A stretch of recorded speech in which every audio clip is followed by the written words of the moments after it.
All right, hello everybody, and welcome to the countdown to the Forbidden West, where I count down my top 10 favorite machines in Horizon Zero Dawn.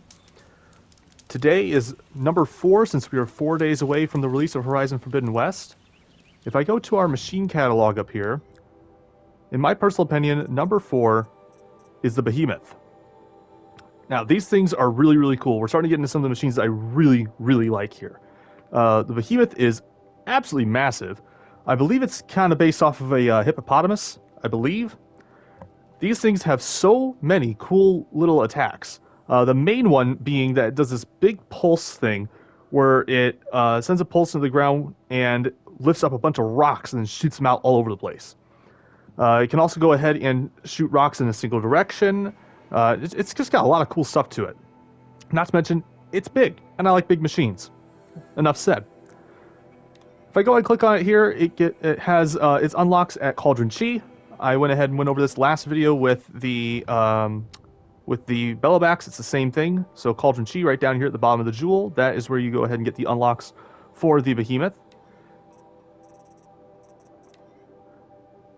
Now, as you can see, it's strong against shock, but weak against nothing. So your shock arrows are going to do nothing, but there's no particular arrow that's going to help you, kind of like the Thunderjaw, which means I tend to prefer freeze because that does double damage, and it's kind of hard to beat double damage.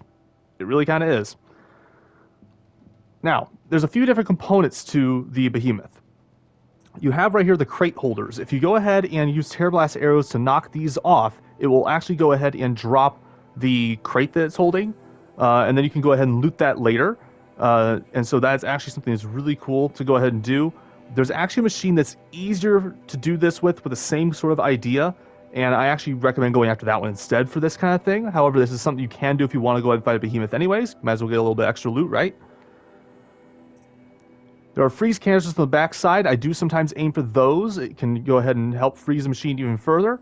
You can go ahead and do it with just one good piercing shot. It does take a bit of lining up to do, and the Behemoths do kind of like to face towards you when they fight you. So, and since they're on the backside, kind of makes it a bit hard, but you can definitely do that. Really, it's the force loader. That's the main thing that I go after because they're front and center targets. You know, this thing likes to face towards you, and it's actually this that it uses to go ahead and lift those rocks up, which is definitely its most devastating attack. And so, easy targets, knock those off, and it does some decent damage too. So I'm going to go ahead and show you how I go ahead and take these guys out. Be right back. All right, so I'm actually coming back here on the map because I do want to go ahead and go over this with you. There's not very many Behemoth sites on the in the game. This one right here actually has multiple Behemoths in it, and it's a whole different method to take these guys out, in my opinion. I prefer just going for corruption arrows and just using that to go ahead and take these guys out because they'll just fight each other. And so that's actually a whole different method I'm going to go ahead and show you. There's actually going to be 2 fights today. But I'm going to go ahead and actually go over to this one over here. This is actually a Behemoth Convoy. Convoys actually move across the map. And they're usually, in the case of the Behemoth Convoy, one Behemoth with a couple of Watchers on the side. I am not going to go to this campfire because if I spawn there, they're going to immediately know I'm there, and I don't want that. I'm going to go ahead and go over to this campfire and then kind of just trek my way through these rocks here. All right, so I have spawned at this campfire up here, just to the south of Cauldron Zeta. We're actually going to go ahead and head the opposite direction down this road toward the Behemoths and kind of hang around in these rocks somewhere, kind of get some high ground advantage. So let's go ahead and do that.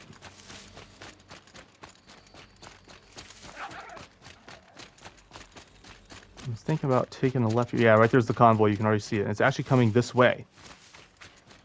So this works out for us.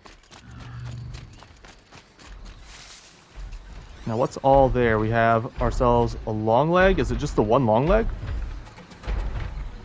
It appears to be so. So what I'm going to go ahead and do is I'm actually going to go ahead and make sure I have 3 of these notched, just in case. Make sure I have 3 of these notched. Make sure I have 3 of these notched. I'm actually going to go ahead and take out the long leg first. I want to minimize damage, and these guys die easily. Go up into the rocks.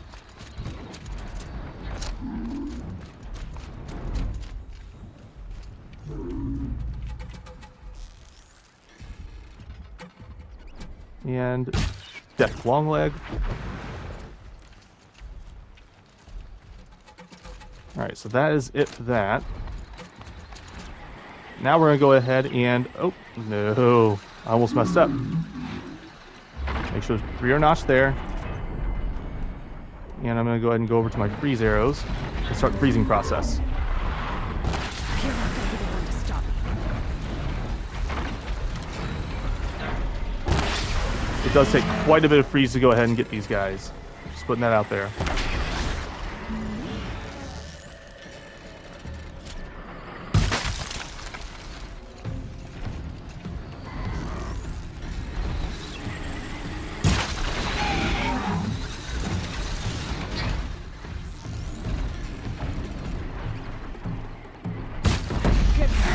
There we go. And that's why I kind of aim for those things, because when they explode, they do extra damage. That's why I aim for these force loaders. He's doing the rock thing right now. He's going to aim in my direction, though. If I were to get close to him, he would do the thing where he does a whole ring of them. Well, that was unpleasant of you. Alright. Now, since I blew him up, this canister's no good. The crate's no good. But you can still do the Behemoth. You get a couple of these purple weaves and coils. Not as many as a Thunderjaw, admittedly, but it's also a smaller machine, so go figure. And a bonus of a long leg. Good for echo shells. Alright, I'm going to go ahead and show you the other site now. I'll be right back. Alright, so we are at this campfire here, south of Maker's End.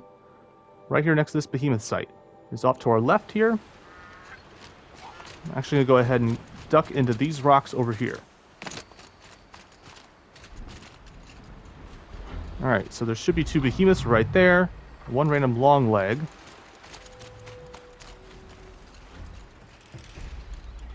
If I go ahead and get 3 of these arrows together here. And then I'm going to go ahead and actually notch 3 corruption arrows. What I'm going to go ahead and do is I'm going to go ahead and actually... I'm going to swing around. Get better lines of sight.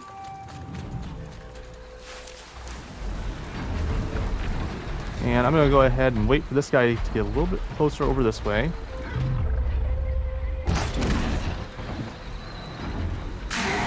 Alright, so now they're going to probably start fighting here in a second. We're probably going to be able to see this ring attack here that ends up having this ring of rocks. Right now they're just launching some rocks at each other.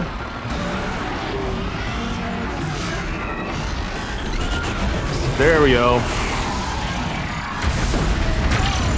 Oh crap. Oh, I was not in cover. I thought being behind this rock I was going to be okay. There we go. A little bit better. That was my mistake. That could have ended up very badly.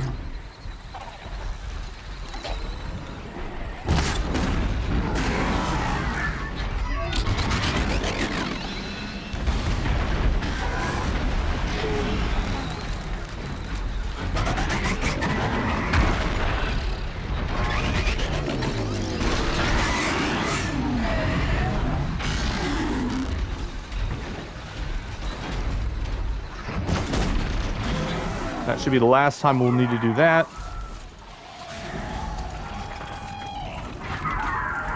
It's going to be busy fighting the long legs.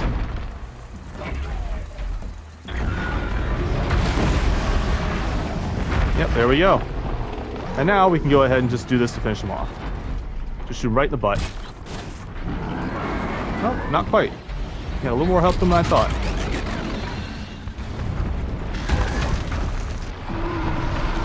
He knocked himself over. That's interesting. There we go. I did not expect to knock myself back there, but what works, works. Alright, and this is actually a pretty decent place for coils and weaves as well, just because there's 2 behemoths. It's a little bit easier than the 2 Thunderjaws, definitely easier to get them to start fighting each other. The Thunderjaws are oftentimes at wrong ends of the valley to make it really work too well. But yeah, now there's just tons of just random junk laying all over the place. In addition to the 2 long legs as well. Oh, there's a little component up here. Some chill water, it looks like. Yep. There we go. All right. Well, that's actually about all I've got for behemoths. They are really, really cool machines. That attack alone is worth so much. that one attack with the pulse and the rocks going all over the place, that is just awesome. All right. Well, that's about all I've got for today. Thank you all for watching. Have yourselves a great day.